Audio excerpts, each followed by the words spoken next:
দেখেন প্রবাসীদের ভোট নিয়ে কি বলে, থেকে এসে কেউ যদি মেম্বার হয় সেটাকেই মানতে চায় না।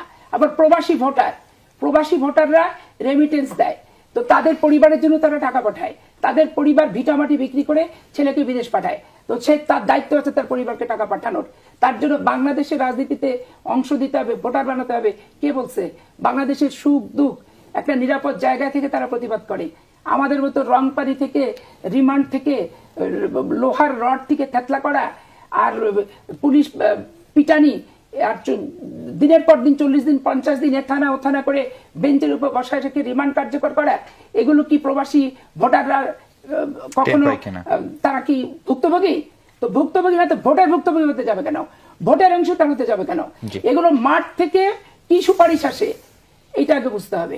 বিএনপির রিজভী ভাই কইছিলেন আওয়ামী লীগে কি একটা ভদ্রলোক নাই, কিন্তু রিজভী ভাই এরকম মূর্খ আর উন্মাদকে কেন দলে রাখিছেন?